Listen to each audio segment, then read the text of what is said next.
Hello friends, Ramya வீட்டு சமையலுக்கு உங்களை வரவேற்கிறேன். இன்றைக்கு நம்ம வாங்கிட்டு வந்த வஞ்சர மீன், நண்டு இதெல்லாம் தான் ஃப்ரீஸ் பண்ண போகிறோம். எப்படி ஃப்ரீஸ் பண்ணுறோம் அப்படின்றதுல சின்ன சின்ன டிப்ஸ் எல்லாம் சேர்த்து கொடுக்குறேன். நான் முந்தின நாள் நைட்டே வந்து கிச்சன் ஸ்லாப் எல்லாமே க்ளீன் பண்ணிவிட்டு பாக்ஸஸ் எல்லாம் வந்து ரெடி பண்ணிவிடுவேன். நெக்ஸ்ட் டே மார்க்கெட் போகிறனாலே கிச்சனில் எந்த வேலையும் வச்சுக்க மாட்டேன். காலையில் நேரத்தில் பிரேக்ஃபாஸ்ட் பெரும்பாலும் கடைகளில் வாங்கிடுவேன். மற்றபடி வந்து கிச்சன் பாக்ஸஸ் எல்லாம் ரெடி பண்ணிவிடுவேன். அப்படி பண்ணா தான் எனக்கு வந்து மார்க்கெட் போயிட்டு வந்து மீனை வாங்கிட்டு வந்து க்ளீன் பண்ணிவிட்டு சமைச்சிட்டு அதுக்கப்புறம் எல்லாத்தையும் ஃப்ரீஸ் பண்ணுறதுக்கு டைம். இதுக்கே பார்த்திங்கன்னா காலையில் ஆல்மோஸ்ட் என்னுடைய வேலை வந்து 6 மணிக்கு ஆரம்பிச்சிச்சுன்னா சாயந்தரம் 5 மணி ஆகிடும். ஒரு 7-8 கிலோ மீனை வாங்கிட்டு வந்தோம் அப்படின்னா. நம்ம தனியாக செய்யும்போது வேலைகள் இருக்கும், சின்ன சின்ன மீனாக இருக்கும். நம்ம எல்லாம் க்ளீன் பண்ணி எடுக்கிற எல்லாத்துக்கும் கொஞ்சம் கொஞ்சம் டைம் எடுக்கும். அதனால் வந்து அந்த முந்தின நாள் நைட்டே அந்த ப்ராசஸ் நான் ஸ்டார்ட் பண்ணிடுவேன். பாக்ஸ் வைக்கிற பாக்ஸஸ் எல்லாம் முந்தின நாளே ஆல்ரெடி நம்ம காலியாக காலியாக வாஷ் பண்ணி தான் வச்சுட்ருப்போம். இருந்தாலும் முந்தின நாள் நைட்டு ஒரு தடவை எல்லா பாக்ஸஸையும் நான் வந்து வாஷ் பண்ணி எடுத்து ரெடி பண்ணி வச்சுடுவேன். இப்போ நண்டை ஃபஸ்ட்டு க்ளீன் பண்ணிடுவோம். ஏன்னா மற்ற மீன் எல்லாமே நீங்கள் வீடியோ பார்த்துருந்தீங்கன்னா தெரியும். ஐஸில் வச்சு கொண்டு வந்தேன், ஐஸ் பாக்ஸில் வச்சுருந்தேன். அது எல்லாம் பாக்ஸில் தான் இருக்குது.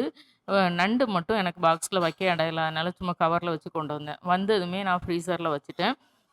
நண்டு எடுத்து கவரோடே பவுலில் போட்டு ஃப்ரீசரில் வச்சுட்டு குழம்பு, ரைஸ் எல்லாம் அடுப்பில் கூட்டி எல்லாம் போட்டுட்டு, அதுக்கப்புறம் வந்து கொண்டு வந்த வஞ்சர மீன் தலை இருக்குல்ல, அதில் ஒரு தலையை கழுவி நான் குழம்புல போட்டேன். மீன் குழம்பு ரெடி ஆகிட்டு, ரைஸ் ரெடி ஆகிட்டு, அதுக்கப்புறம் நண்டு ஃப்ரை பண்ண போகிறேன். வஞ்சரம் வாங்கிட்டு வந்தோம்ல ஸ்லைசஸ், அதுவும் ஃப்ரை பண்ண போகிறேன். இப்போ நண்டை பார்த்திங்கன்னா நல்லா இந்த எப்படி க்ளீன் பண்ணணும்னு வீடியோலாம் தனியாக கொடுத்துருக்குறேன். இப்போ அதில் வந்து இந்த எல்லோ கலரில் இருக்கும்ல, அது எல்லாமே நீங்கள் க்ளீன் பண்ணிடுங்க. அதில் ஒரு ஒரு ஒரு கொஞ்சம் டார்க் எல்லோவா கொஞ்சம் திக்காவா இருக்கும். அது வந்து செனன்னு சொல்லுவாங்க. அது வந்து நல்லாயிருக்கும். அது தெரியலை அப்படின்னா வந்து மொத்தமாக அதில் இருக்க எல்லாமே நீங்கள் வாஷ் பண்ணி எடுத்துருங்க. தண்ணி பட்டுச்சுனாலே அதில் இருக்க அழுக்கு எல்லாம் வாஷ் ஆகி போயிடும். அந்த செனன்னு சொல்கிறது அவ்வளோ சீக்கிரம் கலண்டு போகாது. நம்ம கையால் எடுத்து போட்டால் தான் போகும். இப்போ நான் வந்து நண்டில் பெரும்பாலும் சின்ன நண்டு தானே. சின்ன நண்டுனா அந்த காலை நான் பொரிக்கிறதுக்கு எடுக்க மாட்டேன். நண்டு பொரியல் வீடியோ கொடுங்கன்னு கேட்டிருந்தீங்க. நண்டு பொரியல் அப்படின்றது பொரிக்கிறதா அல்லது வந்து சுக்காவா அப்படின்றது எனக்கு தெரியலை. நண்டு கிரேவி வீடியோ நிறையவே கொடுத்துருக்கேன். இந்த சுக்கா டைப் வீடியோ நிறைய கொடுத்துருக்கேன். ஃப்ரை வீடியோவும் இருக்குது. இருந்தாலும் இன்றைக்கு நான் காமிக்கிறேன். நான் இன்றைக்கு வந்து அந்த காலெல்லாம் சூப்புக்கும் சுக்காவுக்கும் நான் எடுத்துட்டு ஒரு 1/2 கிலோ நண்டு அளவுக்கு க்ளீன் பண்ணதை நான் அந்த நண்டு மட்டும் நான் எடுத்துருக்கிறேன். சின்ன சின்ன நண்டுனாலும் எல்லாம் நல்லா சதைப்பட்டுள்ள நண்டு. மீதி நண்டை நல்லா தண்ணி வடிகட்டிட்டு ஒரு பாக்ஸில் போட்டு ஃப்ரீசரில் வச்சாச்சு. வேறு எதுவுமே போட்டு வாஷ் பண்ணலை. ஒரு 4 நாள் 5 நாள் ஃப்ரீசரில் வச்சு நீங்கள் நண்டை எடுத்துக்கலாம். இப்போ ஒரு 1/2 கிலோ நண்டை வாஷ் பண்ணதுக்கப்புறம் க்ளீன் பண்ணி எல்லாம் எடுத்ததுக்கப்புறம் ஒரு 1/2 டீஸ்பூன் மஞ்சள் தூள், 1 1/2 டீஸ்பூன் மிளகாய் தூள், ஒரு 1/2 டீஸ்பூன் மல்லித்தூள், தேவையான உப்பு போட்டு நல்லா மிக்ஸ் பண்ணி வச்சுருக்கேன். ஒரே ஒரு ஸ்பூன் தண்ணி சேர்த்துக்கோங்க, ரொம்ப தண்ணி சேர்க்க வேண்டாம். அந்த மசாலா நல்லா அதில் படுற மாதிரி புரட்டிட்டு ஒரு 10 நிமிஷம் அது வந்து மேரினேட் ஆகட்டும். அதுக்கப்புறம் இதை வந்து வறுத்து எடுத்துடலாம். இது வந்து ஒரு 10 நிமிஷம் ஊறுறதுக்குள்ளே நம்ம வந்து வஞ்சர மீனை வந்து நம்ம வந்து வாஷ் பண்ணி க்ளீன் பண்ணி தேவையான வஞ்சர மீன் துண்டுகளை நம்ம எடுத்துக்கலாம். நான் 2 பேருக்கு சேர்த்து வாங்கிட்டு வந்திருந்தேன். 4 கிலோ வஞ்சரம் வாங்கினோம்ல, அது 2 பேருக்கு. இந்த ஒரு கவர் எங்களுக்கு. நான் எங்களுக்குள்ள வஞ்சர மீனை நான் எப்படி ஃப்ரீஸ் பண்ணுறேன் அப்படின்றதையும் இதில் காமிச்சிடுறேன். நான் வந்து இந்த சின்ன சின்ன டிப்ஸாக இருக்கும், அது உங்களுக்கு பயனுள்ளதாக இருக்கும். அதனால தான் கொடுக்குறேன். இப்போ நான் வந்து ஃபுல்லாக அப்படியே நின்று கவர் பண்ணி காட்ட முடியாது. அதனால ஸ்டாண்டில் கேமரா வச்சுட்டு உங்களுக்கு அந்த வாஷ் பண்ணுற இடத்துல உள்ளது மட்டும்தான் காமிக்க முடியும். அதனால் நான் வந்து இப்போ இந்த வஞ்சர மீன் இருக்குல்ல, ஒரு 3, 4 தண்ணி சிங்கில வாஷ் பண்ணி எடுத்துட்டு தான் வந்திருக்கேன். இப்போ அதை வந்து கேமராவை நகட்டி நகட்டி காட்ட முடியாது. அதனால சிங்கில ஜஸ்ட் ஒரு 4 தண்ணியில வாஷ் பண்ணி எடுத்துட்டு, அதுக்கப்புறம் 5வது தண்ணியில தான் நான் அந்த குடலெல்லாம் க்ளீன் பண்ணுறேன். குடலை அவ்வளோ தண்ணியில வாஷ் பண்ணணுமான்னா, அந்த அழுக்கு போகிற வரைக்கும் நம்ம வாஷ் பண்ணி தான் ஆகணும். ஏன்னா அந்த கட்டையில உள்ள அழுக்கு, ஏன்னா அங்கே நம்ம பொதுவாக உள்ள இடத்துல கட் பண்ணி வாங்கிட்டு வர்றோம்ல, அதனால அந்த கட்டையில் உள்ள அழுக்கு போகிறதுக்கே 2, 3 ஆகும். அதுக்கப்புறம் அந்த ரத்தம் எல்லாம் போகிறதுக்கே 2, 3 தண்ணியிலேயே நம்ம கழுவ வேண்டியது இருக்கும். அதுக்கப்புறம் தான் நான் எப்பவுமே குடல் எடுப்பேன். இப்போ நான் ஒரு 5, 6 ஸ்லைசஸ் வந்து இப்போ பொரிக்கிறதுக்கு நான் எடுத்துக்க போகிறேன். அது அந்த நடுவுக்குள்ள அந்த பிளாக் கலர்ல இருக்குல்ல, அது ஒரு பச்சை கலர், மஞ்சள் கலர் அப்படி இருக்க எல்லாத்தையுமே நீங்க கட் பண்ணி எடுத்துருங்க. கையால பிச்சு எடுத்தீங்கன்னா, அந்த வஞ்சரம் வந்து ஸ்லைசஸ் வந்து உங்களுக்கு பிஞ்சு போயிடும். ஏன்னா வஞ்சர மீன் டேஸ்ட்டை விட உங்களுக்கு வந்து ஸ்லைசஸ்க்காக தான் நம்ம காசு குடுக்கணும். அது எல்லாருக்குமே தெரியும். எல்லாருமே வீடியோல திரும்ப திரும்ப சொல்ல ஆரம்பிச்சுட்டாங்க. மத்தி மீன், கவள மீன்ல இல்லாத ருசியா வஞ்சரத்துல இருக்கு அப்படின்னு கேட்டா, கண்டிப்பா கிடையாது. மத்தி மீனும், கவள மீனும் தினம் சாப்பிடலாம். வஞ்சர மீன் கண்டிப்பா உங்கட்ட காசு இருந்தா கூட தினம் சாப்பிட முடியாது. அதுதான் உண்மை. இந்த ஸ்லைசஸ்க்காக தான் நம்ம வாங்கிட்டு வர்றோம். அது என்னைக்காவது ஒரு நாள் நம்ம சாப்பிட்டுக்கலாம். இப்ப இது வந்து க நான் வந்து கெஸ்ட்டுக்காக வாங்குனதுனால நான் வாங்கிட்டு வந்துட்டேன். இப்ப இதுல ஒரு 5, 6 ஸ்லைஸ் மட்டும் நான் இன்றைக்கு நான் பொரிச்சு எடுத்துக்க போறேன். மீதி எல்லாத்தையும் எப்படி ஃப்ரீஸ் பண்றேன் அப்படின்ற வீடியோவும் குடுக்குறேன். இப்போ நான் அதுலேருந்து எடுத்த மீனை திரும்ப ஒரு 2 தண்ணியில் வாஷ் பண்ணி எடுத்துகிட்டு வந்துட்டேன். குடலெல்லாம் க்ளீன் பண்ணியாச்சு. இதுக்கு நான் மசாலா போட்டு வச்சுக்கிறேன். நான் இந்த 5 ஸ்லைஸையும் நான் இப்போ பொரிச்சு எடுக்க போகிறேன். இதுக்கு தேவையான மசாலான்னு பார்த்தீங்கன்னா, ஒரு 1 1/2 டீஸ்பூன் அளவுக்கு மிளகாய் தூள் போட்டுக்கோங்க. ஏன்னா ஒரு 5, 6 ஸ்லைஸ் இருக்குது அப்படின்னா, அது ஒரு 300, 350 கிராம் இருக்கும் எடைன்னு பார்த்தீங்கன்னா. அதுக்கு இவ்வளோ மிளகாய் தூள் போதும். ஒரு 1/2 டீஸ்பூன் மஞ்சள் தூள், நான் மல்லித்தூள் ஒரு 3/4 டீஸ்பூன் அளவுக்கு சேர்த்துருக்கிறேன். கொஞ்சம் உப்பு. நம்ம வஞ்சர மீனுக்கு கொஞ்சம் மல்லித்தூள் சேர்க்கலாம். கொஞ்சம் மிளகுத்தூள் கூட ஒரு 1/2 டீஸ்பூன் சேர்க்கணும்னா சேர்த்துக்கலாம். இப்போ இதை எல்லாத்தையும் நல்லா தண்ணியாக கலந்துட்டு, ரொம்ப கட்டியாக பசையாக வைக்க வேண்டாம். மீனில் தண்ணி வடியே எடுத்துக்கோங்க. அந்த தண்ணி இருந்துச்சுன்னா மசாலா திரும்ப பிடிக்காது.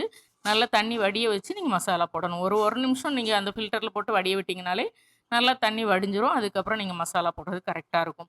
இப்போ நான் எடுத்திருக்க மசாலா பார்த்தீங்கன்னா, நான் எடுத்திருக்கிற அந்த 300, 350 கிராம் மீன் வஞ்சர மீனுக்கு கரெக்டாக இருக்கும். இதே இது ஒரு அயலை மீன் அப்படின்னா, அதுக்கு வந்து இன்னும் கூட கொஞ்சம் நான் மிளகாத்தூள் போடுவேன். அப்படி தான் வந்து அந்த வித்தியாசம் நான் காமிச்சிருப்பேன். ஒரு அயலை மீன் ஃப்ரைன்னு பார்த்தீங்கன்னா, ஒரு 2, 2 1/2 ஸ்பூன் அளவுக்கு நான் மிளகாய் தூள் போட்டிருக்கேன். ஏன்னா அது காரம் இழுக்கும். வஞ்சர மீன் காரம் இழுக்காது. ரொம்ப காரமா சாப்பிட்டாலும் வஞ்சர மீனோட டேஸ்ட் நமக்கு தெரியாது. இந்த மாதிரி சின்ன சின்ன டிப்ஸ்களோடயே நான் வந்து எப்பவுமே ஒரு ஃப்ரையோ, கறியோ குடுத்துருப்பேன். இனிமே போக போக ஃபிஷ்ஷில பார்த்தீங்கன்னா வந்து குழந்தைங்களுக்கு குடுக்குற மாதிரி கொஞ்சம் ஃப்யூசன் வெரைட்டீஸ் எல்லாம் குடுக்குறேன். ஒரு பட்டர் சிக்கன், ஒரு கார்லிக் சிக்கன்லாம் எப்படி ப்ரிப்பேர் பண்ணுறோமோ, அதே மாரி மீன்ல எந்தெந்த மீன்ல நம்ம அந்த மாதிரி ரெசிபியெல்லாம் நம்ம வந்து செய்யலாம் அப்படின்றத கண்டிப்பா நான் உங்களுக்கு குடுக்குறேன். இப்போ இதையும் மசாலா போட்டு வச்சுட்டு, இதையும் ஒரு 10 நிமிஷம் ஊற வச்சிரலாம். அந்த 10 நிமிஷம் ஊறுறதுக்குள்ளே நான் வந்து இந்த மீனை க்ளீன் பண்ணி எடுத்து வச்சுருவேன். இப்போ நான் மார்க்கெட்டுக்கு போயிட்டு வீட்டுக்கு வரும்போதே வந்து ஆல்மோஸ்ட் மணி 12:30க்கு மேலே தான் நான் வீட்டுக்கு வந்தேன். 12:30 ஆச்சு. 12:30க்கு வீட்டுக்கு வந்ததுக்கப்புறம் நான் வந்து வந்ததுமே எதையுமே தொடலை. அந்த நண்டை கொண்டு அப்படியே ஃப்ரீசரில் ஒரு பவுலில் போட்டு வச்சேன். வச்சுட்டு குழம்ப கூட்டி அடுப்பில் போட்டுட்டு சாதத்தை அடுப்பில் போட்டேன். உடனே அந்த தலையை கழுவி நான் குழம்புல போட்ட வீடியோ உங்களுக்கு காமிக்கலை. இங்கே பாருங்கள், தலை ஒரு தலை நம்ம ஒரு தலை 150 ரூபா கொடுத்து வாங்கியிருந்தோம். அந்த தலையை தான் நான் போட்டிருந்தேன். இது 800 கிராம் இருந்தது தலை எல்லாத்தையுமே போட்டு குழம்பு வச்சுட்டேன். குழம்பு இன்னும் கொஞ்சம் வற்றணும். இன்னும் கொஞ்சம் தண்ணியாக தான் இருக்குது. அடுப்பு சிம்மில் வச்சுருக்கேன். அது அப்படியே கொதிச்சிட்டு இருக்கட்டும். அதுக்குள்ளே பார்த்திங்கன்னா நான் சாதமும் வடியை போட்டு வடிச்சிட்டேன். பேரலாக நான் வந்து நண்டை கழுவி ஃப்ரீசரில் வச்சுட்டேன். தேவையான நண்டை மசாலா போட்டு வச்சாச்சு. அதுக்கப்புறம் மீனுமே தேவையான ஒரு 5, 6 துண்டு என்ன மீன் வேணுமோ அந்த மீனை தான் முதல்ல எடுத்து வாஷ் பண்ணுவேன். மீதி எல்லாம் பாக்ஸில் ஐஸோடு அப்படியே தான் இருக்குது. ஒவ்வொரு மீனாக தான் எடுத்து நான் வாஷ் பண்ணுவேன். ஒவ்வொரு கவராக எடுத்துகிட்டு வந்து வாஷ் பண்ணி ஃப்ரீசரில் வச்சுட்டு அடுத்த கவர் எடுத்துகிட்டு வருவோம். மொத்தமாக வெளியில் எடுத்து வச்சிங்க அப்படின்னா மீனோட தன்மை உங்களுக்கு கெட்டு போயிட்டே இருக்கும். நிறைய பேர் வந்து கமெண்டில் எழுதியிருக்கிறீங்க, மீன் வந்து எல்லாமே ஐஸ் வச்ச மீன், மருந்து போட்ட மீன், அப்படி எதுவுமே கிடையாதுங்க. சும்மா கண்ணால் தூரத்தில் ஒரு வீடியோ பார்த்துட்டு நீங்களாக முடிவு பண்ணி கமெண்ட் எழுதாதீங்க. வஞ்சரம் ஐஸில் வச்ச மீன் தான். அது அங்கே வீடியோலேயே நான் சொல்லியிருக்கேன். ரொம்ப ஃப்ரெஷ் கிடையாது. எனக்கு பேரட் ஃபிஷ் தான் வாங்க ஆசை. ஆனால் வந்து சிச்சுவேஷன் எனக்கு வந்து வஞ்சரம் வாங்கணும், அதனால் வாங்கிட்டு வந்தேன். வழக்கமாக இவ்வளோ இதை விட ஃப்ரெஷ்ஷாக இருக்க தான் இது வரைக்கும் வாங்கியிருக்கிறேன். இப்போ நான் ஆனால் இது வந்து நல்லா ஃப்ரெஷ்ஷாக சாப்பிட்றதுக்கு அந்த பக்குவமாக தான் இருந்தது, கரெக்டாக இருந்தது. பழைய மீன் அப்படின்றதெல்லாம் அதில் தெரியலை. ஸோ அதனால தான் வாங்கினேன். எனக்கு தெரியும் இந்த மீனை வந்து ஒரு வாரம் வச்சு சாப்பிட்லாம், 4 நாள் வச்சு சாப்பிட்லான்ற தைரியத்தில் தான் வாங்கிட்டு வந்தேன். இப்போ நான் வந்து ஒவ்வொரு போர்ஷனுக்கும் ஒரு 4 பீஸ் 5 பீஸ் வச்சு நான் பண்ணிக்கிறேன். எப்படி ஃப்ரீஸ் பண்ண போகிறேன்னா, ஒரே பாக்ஸில் நீங்கள் ஃப்ரீஸ் பண்ணுறீங்க அப்படின்னா இந்த மாதிரி அந்த வாங்கிட்டு வந்த கவரையே நான் வந்து சின்ன சின்ன பீஸ் கவராக கட் பண்ணிவிட்டு அந்த கவருக்குள்ள வந்து ஒரு 4 ஸ்லைஸ் வச்சு நான் வந்து ஒரே பாக்ஸ்க்குள்ள வைக்கிறேன். தேவைக்கு நான் ஒரு 4 ஸ்லைஸை நான் எடுத்துப்பேன். இல்லை நீங்கள் உங்கள்கிட்ட சின்ன சின்ன பாக்ஸ் இருக்குன்னா நீங்கள் தனித்தனியாக ஒரு 4 பீஸ் 5 பீஸ் வச்சு எடுத்துக்கோங்க. மொத்தமாக ஒரே பாக்ஸில் அப்படியே வச்சுட்டு அதுக்கப்புறம் தண்ணிக்குள்ளே போட்டு 4 ஸ்லைஸ் எடுத்துட்டு அப்புறம் நெக்ஸ்ட் டே திரும்ப தண்ணிக்குள்ளே போட்டு 4 ஸ்லைஸ் எடுத்துட்டு அந்த மாதிரி நீங்கள் டீஃப்ராஸ்ட் பண்ணிங்கன்னா அந்த மீன் வந்து வாங்குறதுக்கு வாங்காமலே இருக்கலாம். இப்போ நான் இப்படி வச்சுருக்கிறேன். எனக்கு ஒரு 4 ஸ்லைஸ் வேணுமா 8 ஸ்லைஸ் வேணுமா அன்றைக்கு தேவையை பொறுத்து நான் எடுத்துப்பேன். இப்போ இது எல்லாத்தையுமே அப்படியே ஒரு பாக்ஸில் வச்சுருந்தாலும் 4 போர்ஷனாக நான் டிவைட் பண்ணி தான் வச்சுருக்கேன், ஈஸியாக எடுக்கிற மாதிரி. மற்ற மீன்களையுமே நீங்கள் இந்த மாதிரியே ஸ்டோர் பண்ணிக்கலாம், அதாவது ஃப்ரீஸ் பண்ணுறதுக்கு. ஃப்ரிட்ஜில் வைக்கலாமா ஃப்ரீசரில் வைக்கலாமான்னு கேட்டுக்கிறீங்க. ஃப்ரீசரில் தான் வைக்கணும். ஃப்ரிட்ஜில் கொண்டு வச்சிங்கன்னா மீன் கெட்டு போயிடும். ஏன்னா ஃப்ரிட்ஜில் என்ன வைக்கணும் ஃப்ரீசரில் என்ன வைக்கணும் எல்லாருக்குமே தெரியும். மேபி சில வீடியோவில் நான் ஃப்ரீசர்னு சொல்லாமல் ஃப்ரிட்ஜின்னு சொல்லியிருப்பேனான்னு எனக்கு தெரியலை. நான் திரும்ப கேட்டால் தான் தெரியும். அந்த மாதிரி எதுலையாவது நான் ஃப்ரிட்ஜின்னு சொல்லியிருந்தேன், அது ஃப்ரீசரை தான் மீன் பண்ணியிருக்கிறேன். இப்போ எனக்கு 10 நிமிஷம் ஆச்சு. நான் ஒரு பக்கம் இரும்பு கல்லை வச்சு வஞ்சர மீனையும் பொரிக்க ஆரம்பிச்சிட்டேன். ஏன்னா ஆல்ரெடி மணி 2 மணி தாண்டி போயிடுச்சு. இனிமேல் எல்லாருக்கும் சாப்பாடு கொடுத்தாகணும். இன்னொரு கல்லை அடுப்பில் வச்சுட்டு நான் வந்து அலுமினிய கல்லை அடுப்பில் வச்சு அதில் வந்து நண்டு பொரிச்சிட்டேன். ஒரு 3 டீஸ்பூன் எண்ணெய் தான் நான் ஊற்றிருக்கிறேன். நண்டு ஃப்ரைக்கு ரொம்பலாம் எண்ணெய் ஊற்ற அவசியம் இல்லை. ஒரு 3 டீஸ்பூனுக்கே ஒரு 1/2 கிலோ நண்டை நீங்கள் வாஷ் பண்ணி நீங்கள் பொரித்து எடுத்துக்கலாம். ஒரு எண்ணெயில் முக்கி பொரித்து எடுத்தீங்க அப்படின்னா நண்டோட ருசியெல்லாம் அவ்வளோ நல்லா இருக்காது. அந்த நண்டோட ஃப்ளஷை டேஸ்ட் பண்ணி சாப்பிடணும் அப்படின்னா உங்களுக்கு ஃப்ரை வேணும்னா ஷாலோ ஃப்ரை தான். அதில் பொரித்து எடுக்கும்போது எண்ணெயே இருக்கக்கூடாது. சிம்மில் தான் நண்டை பொரிச்சு எடுக்கணும். தேவைக்கு ஏற்ற மாதிரி கொஞ்சம் அங்கங்கே நகட்டி விட்டு, கொஞ்சம் அழுத்தி விட்டு, புரட்டி விட்டு நீங்கள் நண்டை பொரிச்சு எடுக்க வேண்டியது இருக்கும். இப்போ நண்டு ஃப்ரையும் நமக்கு மீன் ஃப்ரையும் ரெடி ஆகிட்டு இருக்குது. குழம்பும் ரைஸும் ரெடி ஆகிட்டு, வேறு காய் பொரியெல்லாம் எதுவும் பண்ணலை. இன்றைக்கு அதை தான் சாப்பிட போகிறோம். இப்போ இங்கே பாருங்கள், ஆல்மோஸ்ட் இது ரெடி ஆகிட்டு அப்படியே பேரலாக எடுத்து கொடுத்துட்டு, அடுத்து இன்னொரு கவர் வஞ்சர மீனை நான் எடுத்து போட்டிருக்கேன். அது இன்னொருத்தவங்களுக்கு பேக் பண்ணுறதில்ல, அவங்களுக்கு மறுநாள் தான் கொண்டு கொடுத்தேன். அதனால் அதையும் வாஷ் பண்ணி நானே வீட்டிலேருந்து பாக்ஸஸில் அவங்களுக்கு ஏற்ற மாதிரி ஒரு 3 நாளைக்கு ஏற்ற மாதிரி பாக்ஸஸ் போட்டுக்க போகிறேன். ஏன்னா வந்து இது வஞ்சரம்னாலும் 3-4 பேர் இருக்கிறாங்க அப்படின்னா அது வந்து ஒவ்வொரு நாள் 4-5 ஸ்லைஸ் தான் எடுத்து சாப்பிட முடியும், அதிகம் சாப்பிட முடியாது. அதுக்கேற்ற மாதிரி பாக்ஸ் போட போகிறேன். இந்த வஞ்சரம் மீனோட பார்த்திங்கன்னா அந்த முட்டை இருந்தது. முட்டை வந்து நான் அந்த கவரில் இருக்கும்னு நினச்சி தான் ஓப்பன் பண்ணேன், இல்லை. அப்புறம் குழம்பும் வச்சு இறக்காச்சு. அதனால் இந்த முட்டையை நான் இன்னொரு நாள் தான் குழம்புல போட போகிறேன். இதில் வந்து இந்த பச்சை கலர் அதிகமாக இருக்குது, அதனால் வந்து இதை வந்து நானே எடுத்துக்கலாம். 2 முட்டையுமே நானே எடுத்துக்க போகிறேன். ஏன்னா அந்த பச்சை கலர் வந்து தெரியாமல் மீனில் பட்டுருச்சு அப்படின்னா, அல்லது வந்து நீங்கள் அப்படியே போட்டு குழம்புல போட்டு சாப்பிட்டீங்கன்னா அது கசக்கும் உங்களுக்கு. அதனால் நான் அதை மட்டும் கட் பண்ணி எடுத்துகிட்டு ஒரு பாக்ஸில் போட்டு நான் ஃப்ரீசரில் வைக்க போகிறேன். கம்ப்ளீட்லி அந்த பச்சை கலரில் இருக்கிறது எல்லாமே வெட்டி எடுத்துருங்க, மீனோட போடாதீங்க. முடிஞ்ச வரைக்கும் முட்டைலாம் வாங்கிட்டு வந்த அன்றைக்கு குழம்புல போட்டுருங்க, அல்லது ஃப்ரை பண்ணி சாப்பிட்ருங்க. நான் குழம்புல போட்டு சாப்பிட்றது தான் எனக்கு பிடிக்கும்.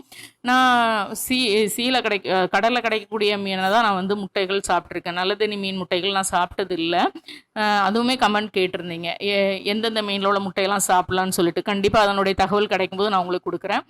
இப்போ அதை தனியாக ஒரு பாக்ஸில் போட்டு நான் ஃப்ரீசரில் வச்சுட்டேன். ஏன்னா திரும்ப அதை வாஷ் பண்ணால் அந்த முட்டை கரைஞ்சி போயிடும். அதை கட் பண்ணிவிட்டு நான் அப்படியே தான் ஃப்ரீசரில் வச்சுருக்கேன். திரும்ப குழம்புல போடுற அன்றைக்கு நான் வந்து அதை வாஷ் பண்ணிட்டு குழம்புல போட்டுப்பேன். இப்போ இது வந்து இன்னொருத்தவங்களுக்கு வாங்கின மீன். இதை வந்து நான் பாக்ஸஸில் போட்டு கொடுத்துட்றேன். 3 பாக்ஸஸில் வந்து யூஸ் அண்ட் த்ரோ பாக்ஸஸில் தான் போட்டு கொடுத்துட்றேன். இப்படி நீங்கள் போட்டு எடுத்து வச்சுக்கலாம். அப்படி இல்லை கவரில் கூட நீங்கள் போட்டு எடுத்து தேவைக்கேற்ற மாதிரி வச்சுக்கோங்க. தயவு செய்து மொத்தமாக அப்படியே ஒரே பாக்ஸில் வச்சுட்டு நீங்கள் வந்து டீஃப்ராஸ்ட் பண்ணி எடுத்தீங்க அப்படின்னா வஞ்சர மீன்லாம் திரும்பவும் சொல்கிறேன், அதுக்கு வாங்குறதுக்கு வாங்காமல் இருக்கலாம். ஏன்னா நம்ம காசு கொடுத்து வாங்குகிற ஒரு பொருளை நம்ம எவ்வளோ பக்குவமாக நம்ம ஃப்ரீஸ் பண்ணுறோமோ அவ்வளோக்குள்ள தான் அது வந்து நமக்கு வந்து ருசியாக இருக்கும். இதை டீஃப்ராஸ்ட் பண்ணுற வீடியோவும் கண்டிப்பாக நான் உங்களுக்கு கொடுப்பேன். வஞ்சர மீனை எப்படி டீஃப்ராஸ்ட் பண்ணணும், வழக்கம் போல் தான் டீஃப்ராஸ்ட் பண்ணுவேன். வெளியில் எடுத்து வச்சுட்டு நல்ல ஐஸெல்லாம் விட்ட பிறகு தண்ணியில் ஜஸ்ட்டு ஒரு அலசிட்டு 10 நிமிஷம்லாம் தண்ணியில் போட்டு வச்சுருக்க மாட்டேன். வஞ்சர மீனை பொறுத்தளவுக்குலாம் டீஃப்ராஸ்ட் ஆச்சா அப்படியே ஒரு 2 தண்ணியில் அலசுவோம். நல்லா தண்ணி வடிகட்டிட்டு உடனே மசாலா போட்டு பொரிச்சு எடுத்துடலாம். அல்லது குழம்புல போடுறீங்கன்னா குழம்புல போட்டுடலாம். ஏன்னா இந்த மீனெல்லாம் ரொம்ப டெண்டராக இருக்கும், சாஃப்டாக இருக்கும்.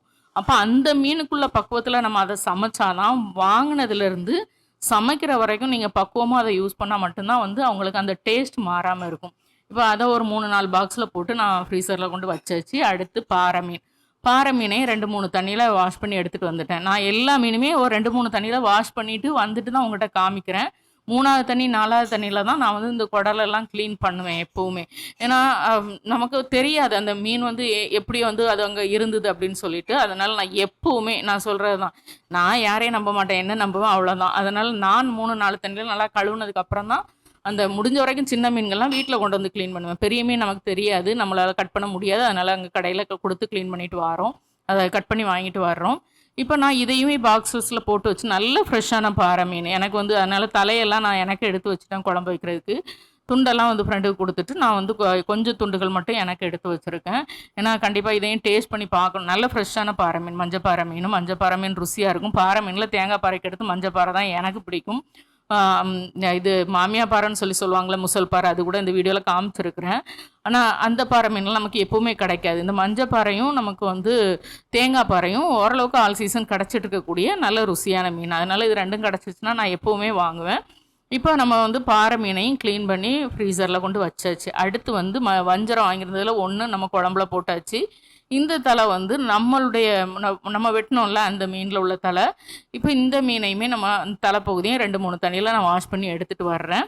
அதுக்கப்புறம் வந்து 3ஆவது தண்ணியில் 4ஆவது தண்ணியில் தான் நான் வந்து இதை வந்து க்ளீன் பண்ணி எடுத்துக்க போகிறேன். ஏன்னா குடல் இதெல்லாம், அதாவது குடல் இருக்க அந்த பூவெல்லாம் இருக்கும், அதனால் அதெல்லாம் கொஞ்சம் கட் பண்ணி நீட்டாக க்ளீன் பண்ணி எடுத்துட்டு இதை நான் வந்து அந்த கவரை கழுவி எடுத்துகிட்டு வந்துட்டேன். வஞ்சரம் தலை இருந்த கவரே கழுவி எடுத்துகிட்டு வந்துட்டேன். அதிலே போட்டு உங்களுக்கு கொடுக்க போகிறேன். இப்படி தான் நான் வந்து என்னுடைய க்ளீனிங் ப்ராசஸும் சரி, பேரலாக சமையல் ப்ராசஸும் இப்படி தான் போயிட்டுருக்கோம். அதுக்குள்ளே சாப்பாடெல்லாம் கொடுத்துட்டேன், சாப்பிட்றதுக்கு சாப்பாடெல்லாம் போயிடுச்சு. இப்போ நான் வந்து இதெல்லாம் க்ளீன் பண்ணி முடிச்சிட்டு இன்னும் எனக்கு கலவா மீனும் அந்த நூலானி சங்கரா இருக்குல்ல அதுவும் இருக்குது. அது 2யும் க்ளீன் பண்ணணும். அதை அடுத்த வீடியோவில் நான் கொடுக்குறேன்.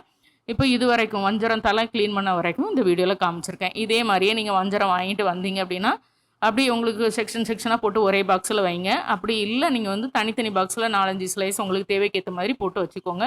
தேவையில்லாத குடல் எல்லாமே வந்து அன்றைக்கே க்ளீன் பண்ணிடுங்க. வெறும் தண்ணியில் மட்டும் நல்லா வாஷ் பண்ணுங்கள். குடலெல்லாம் க்ளீன் பண்ணதுக்கு அப்புறமே நான் ஒரு தண்ணி 2 தண்ணியில் தேவைக்கு ஏற்ற மாதிரி வாஷ் பண்ணிப்பேன். 4-5 தண்ணியில் வாஷ் பண்ணால் உங்களுக்கு மீனோட டேஸ்ட் எல்லாம் போயிடாதான்னு கேட்பீங்க. வாங்கிட்டு வந்து அன்றைக்கு வாஷ் பண்ணிட்டு தான் நம்ம வந்து ஃப்ரீஸ் பண்ணணும். நிறைய பேர் கமெண்ட்டில் சொல்கிறீங்க வாஷ் பண்ணாமல் ஃப்ரீஸ் பண்ணால் தான் வந்து டேஸ்ட் மாறாமல் இருக்கும். தயவுசெய்து அந்த தப்பை பண்ணாதீங்க. இன்றைக்கி காலகட்டத்துக்கு நீங்கள் எந்த பொருளை வாங்கிட்டு வந்தாலும் நல்லா கழுவி தொடச்சி தான் உள்ளே வைக்கணும். அது காயாக இருந்தாலும் சரி, பழமாக இருந்தாலும் சரி, மீனாக இருந்தாலும் சரி. அதுக்காக மீனை ஒவ்வொரு ஸ்லைஸாக நம்ம தொடச்சிட்டு இருக்க முடியாது. அதனால் நல்லா வாஷ் பண்ணிவிட்டு இப்படி வடிகட்டியில் போட்டு நல்லா தண்ணியை வடித்ததுக்கப்புறம் நீங்கள் பாக்ஸஸில் போட்டோ கவரில் போட்டோ நீங்கள் வந்து ஃப்ரீஸ் பண்ணிக்கலாம். மஞ்சள் உப்பு போடக்கூடாதுன்னு சொன்னதை அக்செப்ட் பண்ணிக்கிட்டீங்க. நிறைய பேர் அது சொல்கிறீங்க. நான் இப்போ அப்படி பண்ணுறேன், அதுக்கப்புறம் மீன் நல்லா டேஸ்ட்டாக இருக்குன்னு சொல்கிறீங்க. அதே மாதிரி தான் நல்லா வாஷ் பண்ணி தான் நீங்கள் வந்து ஃப்ரீஸ் பண்ணணும். அப்படின்னா தான் நீங்கள் வந்து 10-15 நாள் ஆனால் கூட ஒரு மீன் உள்ளே இருக்குதுன்னா தைரியமாக எடுத்து சமைக்கும்போது அந்த மீன் வந்து 10 நாள் ஆன மீன் நீங்கள் சொன்னால் மட்டும்தான் அவங்க வீட்டில் சாப்பிட்றவங்களுக்கு தெரியும், இல்லைன்னா தெரியாது. 10 நாள் ஃப்ரீஸ் பண்ண மீனை சாப்பிடலாமா அப்படின்னு கேட்டால் நீங்கள் கடையில் போய் பாருங்கள். மாதக்கணக்கில் ஃப்ரீஸ் பண்ணுறாங்க. ஒரு சில கண்ட்ரிகளில் வருஷக்கணக்காக ஃப்ரீஸ் பண்ண மீட்டு தான் அவங்களுக்கே கிடைக்குது. நமக்கு இப்போ கிடைக்கும்போது அதுக்காக தினம் நமக்கு இது ஒரு அதான் சொல்லலாம். ஒரு டைமில் நான் வந்து ஒரு கடற்கரையில் வாழும்போது எனக்கு அன்றைக்கு மீன் தான் கிடைக்கும். நாங்கள் அன்றைக்கு ஃப்ரீஸ் பண்ணி சாப்பிட மாட்டோம். ஆனால் இன்றைக்கு நான் வந்து நான் வேறு வேலையில் நான் வந்திருக்கும்போது தினம் மீன் வாங்குறதுக்காக கடற்கரைக்கு போயிட்டே இருக்க முடியாது. வாரத்துக்கு ஒரு நேரமோ 10 நாளைக்கு ஒரு நேரமோ மீனை வாங்கிட்டு வந்தோம் அப்படின்னா ஒரு 5-6 நாள் நம்ம வச்சு செழிப்பாக சாப்பிட்டுக்கலாம். அதுக்கப்புறம் 5-6 நாள் நம்ம வந்து ஒரு காய்கறிகளை வச்சு நம்ம மேனேஜ் பண்ணிக்கலாம். இப்படி தான் ஒரு சமையலை பண்ணி நம்ம கொடுக்க முடியும். இப்போ அதனால் பிடிச்சிருந்தா லைக் பண்ணுங்கள், ஷேர் பண்ணுங்கள், சப்ஸ்கிரைப் பண்ணுங்கள். வீட்டில் சமைச்சு சாப்பிடுங்க, வீணாக்காமல் சாப்பிடுங்க. மீண்டும் புது வீடியோவில் சந்திக்கலாம். பாய்.